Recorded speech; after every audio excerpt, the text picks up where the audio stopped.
여호와의 말씀이 내게 임하여 이르시되, 인자야, 예루살렘 주민이 내 형제 곧 내 형제와 친척과 온 이스라엘 족속을 향하여 이르기를, 너희는 여호와에게서 멀리 떠나라.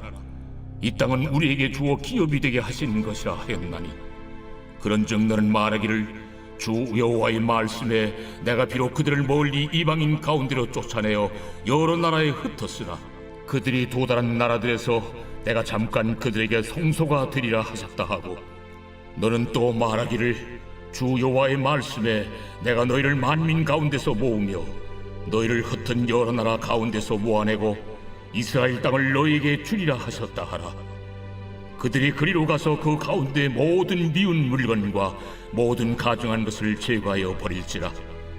내가 그들에게 한 마음을 주고 그 속에 새 영을 주며 그 몸에서 돌 같은 마음을 제거하고 살처럼 부드러운 마음을 주어 내 율례를 따르며 내 규례를 지켜 행하게 하리니, 그들은 내 백성이 되고 나는 그들의 하나님이 되리라.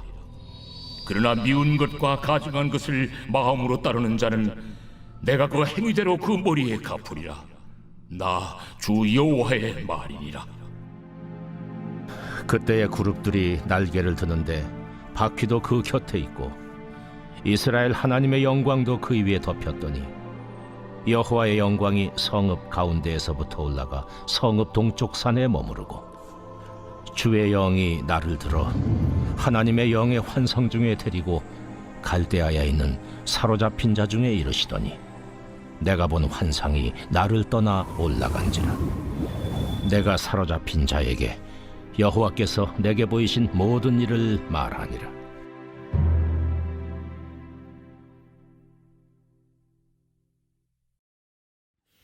2022년 9월 21일 새벽, 하나님의 말씀은 에스겔 11장 14절부터 25절입니다. 오늘 본문은 어제 살펴본 11장 1절부터 13절의 마지막 문장인 이스라엘과 예루살렘을 향한 하나님의 철저한 심판에 대해 에스겔 선지자의 탄식의 목소리인 주 여호와여, 이스라엘의 남은 자를 다 멸절하고자 하시나이까에 대한 황홀한 대답을 담고 있습니다. 아마 본 단락은 에스겔 전체 가운데 우리의 마음을 가장 뜨겁게 하는 감동적인 회복의 말씀 중에 하나일 것입니다. 예루살렘에 남아있는 자들 가운데 바벨론 포로로 잡혀간 사람들이 하나님의 심판을 받아서 그렇게 된 것이라고 생각하는 사람들이 많았습니다. 마치 예루살렘에 남아있는 자기들은 여호와 하나님께 나아갈 수 있지만 바벨론에 사로잡혀간 자들은 여호와로부터 멀어진 불행한 자들이라고 생각한 것입니다. 그리고 다시는 돌아올 것을 생각하지 말라고 소리 지르고, 또 이 예루살렘과 이 땅은 남아있는 우리의 것이니 넘보지 말라고 합니다. 그러나 하나님은 그렇게 생각하지 않으셨습니다. 16절과 17절입니다.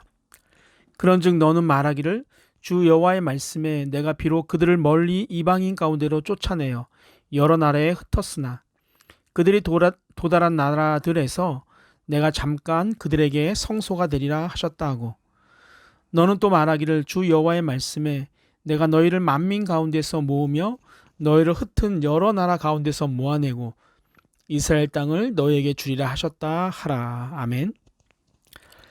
비록 이스라엘의 죄들 때문에 잠시 이방의 땅으로 추방하여 흩으셨지만 그곳에서도 그들에게 보호자가 되시고 대피소가 되시며 피난처가 되겠다는 약속을 하십니다.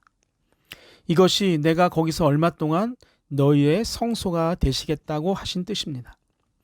여기서 성소의 의미는 내가 그들과 함께 있겠다, 내가 그들을 홀로 내버려 두지 않겠다는 뜻입니다.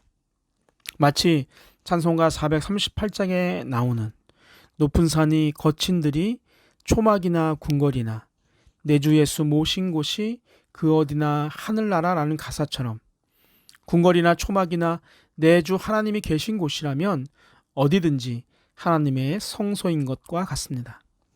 그러므로 비록 황량한 땅, 그 이방 민족에 사로잡혀 있는 곳이라 할지라도 하나님은 자기의 백성들과 함께 있어서 그들의 피난처와 대피소가 또 보호처가 되어 주시겠다라고 약속하시는 겁니다. 얼마나 감사한 일입니까? 이것은 진노 중에서라도 긍휼을 잊지 않겠다는 하나님의 사랑의 마음의 표현입니다. 이러한 일은 지금 우리의 삶에도 나타나고 있고 또한 나타나야 합니다. 멋지고 안락한 곳에서만 하나님이 임재하시는 것이 아니라 누추하고 눅눅해서 잠도 제대로 잘 수 없는 지하방에도 하나님은 우리와 함께 하고 계십니다. 호화롭고 멋진 음향이 있는 예배당에서만 계신 것이 아니라 하나님을 사모하는 자들이 모인 곳에는 어디에나 임재하십니다. 그래서 우리의 환경이 하나님의 임재의 조건이 되지 않습니다. 그 조건은 우리 안에 하나님에 대한 간절함이 있느냐입니다. 우리 하나님이 원하시는 것은 이스라엘 백성들을 통한 새로움입니다. 새로움의 시작은 언제나 하나님으로부터 나옵니다. 하나님이 먼저 주도권을 잡으시고 찾아오심으로부터 새로움은 시작됩니다. 19절과 20절입니다. 내가 그들에게 한 마음을 주고 그 속에 새 영을 주며 그 몸에서 돌 같은 마음을 제거하고 살처럼 부드러운 마음을 주어 내 규례를 따르며 내 규례를 지켜 행하게 하리니 그들은 내 백성이 되고 나는 그들의 하나님이 되리라. 아멘. 이방 나라에 흩어졌던 이스라엘 백성들에게 한 마음과 새로운 영을 주시겠다는 것입니다. 새롭다는 것은 전혀 다른 종류의 것을 주신다는 뜻이 아니라 이미 있었지만 더럽고 추해진 것을 깨끗하게 하여 새롭게 하겠다는 의미입니다. 은유적으로 돌과 같이 단단하고 완악하고 고집스럽고 차디찬 마음을 살과 같이 부드럽고 푹신하고 넉넉하고 잘 반응하는 마음으로 바꾸어 주시겠다라는 약속입니다. 하나님의 규례에 대해 차갑게 반응하고 율법에 대해 강팍하게 무시했던 과거를 뒤로하고 이제는 하나님의 가르침과 규례를 즐거운 마음으로 받아들여서 순종하며 실행에 옮기는 백성으로 만드시겠다는 것입니다.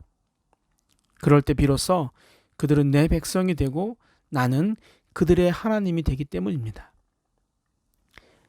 마지막 22절부터 25절은 여호와의 영광의 그 감람산 이동과 에스겔의 영의 귀환을 통해서 성전 우상 숭배의 환상의 종교를 묘사하고 있습니다. 에스겔은 다시 갈대아에 있는 포로로 사로잡힌 자들이 있는 곳으로 주의 영에 의해 이끌려갔고 사로잡혀온 자들에게 여호와께서 보이신 모든 것을 이야기해 주었습니다. 에스겔은 여호와께서 환상 중에 보여준 것들을 하나도 남김없이 포로 공동체에게 증거한 것은 포로 공동체에게 막연하고 허황된 기대를 갖게 하기 위함도 아니고 장차 있을 예루살렘 파괴에 대해서 그들에게 두려움을 갖게 하기 위함도 아닙니다. 여호와께서 보여주신 환상을 정확하게 전달하는 것이 동족들이 바른 삶의 길을 발견하게 되어 자신들의 잘못을 회개함으로 미래에 대한 소망을 주는 것입니다. 우리가 예배를 통해 또한 말씀을 통해 알게 된 그 하나님의 말씀을 전하는 것도 이와 같습니다. 에스겔의 환상만이 최고가 아니라 여러분에게 성경 말씀을 통해 주시는 깨달음 또한 너무나도 소중하고 귀한 것입니다. 그것을 전하는 것은 아직 하나님을 알지 못하는 자들에게 잘못을 알게 하고 또 하나님의 자녀가 되는 소망을 주는 것이기 때문입니다. 그 일을 아름답게 감당하는 산돌의 식구들이 되시기를 주님의 이름으로 축복합니다. 아멘.